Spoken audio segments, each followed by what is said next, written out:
Hello दोस्तों, आज की हमारी ये कहानी है अनुराग की ये रात खून की रात। एक समय की बात है, बीरपुर नामक गांव में एक अनुराग नाम का व्यक्ति रहा करता था।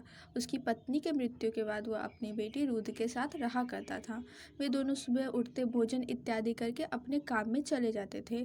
अनुराग को शहर जाके किसी कारखाने में कार्य करना पड़ता था, जिसके लिए उसे पहले अपने गाँव से एक जंगल को पार करना पड़ता था, उसके बाद कुछ सड़कों को पार करना पड़ता था, उसके बाद वह शहर पहुँच अपने कारखाने में कार्य किया करता था।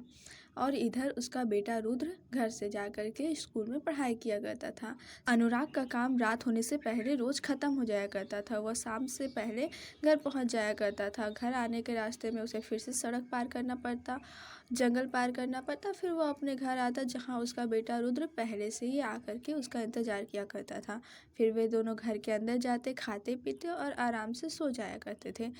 फिर उसी तरह अगले दिन वे दोनों उठते, भोजन इत्यादि करते और अपने अपने काम में चले जाते। अनुराग फिर से जंगल पार करता, सड़कों को पार करता, शहर जाता, कारखाने में काम करता। एक दिन अनुराग को थोड़ा अधिक काम होने के कारण रात हो जाता है, जिस कारण वह जब अपने कारखाने से बाहर आता है और टाइम देखता है तो बोलता है, बहुत समय हो गया, मुझे जल्दी से घर जाना चाहिए। ऐसा सोचकर वह चलने लगता है। इसी प्रकार वह सड़कों को पार करने के बाद पहुंचता है उस जंगल को पार करने के रास्ते में।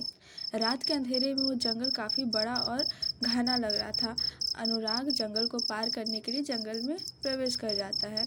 अनुराग चलते जाता है। वह कुछ दूर चलता है तो उसे ऐसा मालूम होता है कि जैसे कोई उसको पुकार रहा है। बहुत ही धीमी आवाज़ में उसका कोई नाम ले रहा है। उसे थोड़ा हैरानी होता है, पर वो इस बात पे ज़्यादा ध्यान नहीं देता और चलता रहता है।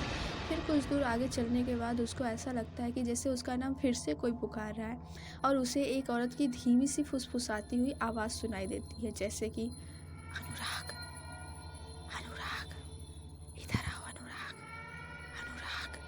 मुझे यह आवाज़ सुनकर थोड़ा सा हैरानी होता है कि इतनी रात को इस घने जंगल में मेरा नाम कौन पुकार रहा है।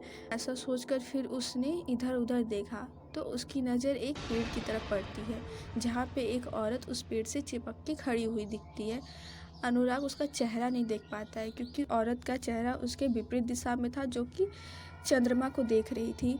अनुराग ने जब उस औरत को देखा तो उसे बड़ी हैरानी हुई, क्योंकि इस अंधेरे जंगल में वह इस प्रकार खड़ी थी जैसे कि उसे कोई फ़र्क नहीं पड़ रहा हो कि ये अभी रात का समय है और वो एक जंगल में है। ऐसा सोचकर अनुराग ने उसे धीमे से आवाज़ लगाई कि आप कौन हैं और आप इस घने जंगल में इतनी रात गए क्या कर रही हैं। पर अनुराग के कहने पर वो औरत उसे कुछ नहीं बोलती है। अनुराग को थोड़ा आश्चर्य होता है कि ये औरत बोल क्यों नहीं रही है। ऐसा सोचकर अनुराग ने फिर से आवाज़ लगाई, पर वो औरत फिर से कुछ नहीं बोली। पर वो धीरे धीरे अपने हाथों को हिलाने लगी। हाथ हिलाने के बाद वो थोड़ा इधर उधर चली। उसके बाद उसने अचानक से अनुराग की तरफ अपना मुंह घुमाया। जब अनुराग ने उसका चेहरा देखा, उसकी चीखें निकल गई। वो काफ़ी भयानक दिख रही थी। अनुराग ने उसका चेहरा देखकर वहाँ से भागने के लिए अपना पैर घुमाया और वहाँ से दौड़ पड़ा। तब तक वो औरत उसकी तरफ ज़ोर से दौड़ी और अनुराग भागते भागते गिर गया। वो औरत अनुराग को खींचती हुई जंगल की उन गहराइयों में ले गई, जिसके बाद अनुराग की एक दर्दनाक चीख सुनाई दी और अनुराग की मृत्यु हो चुकी थी।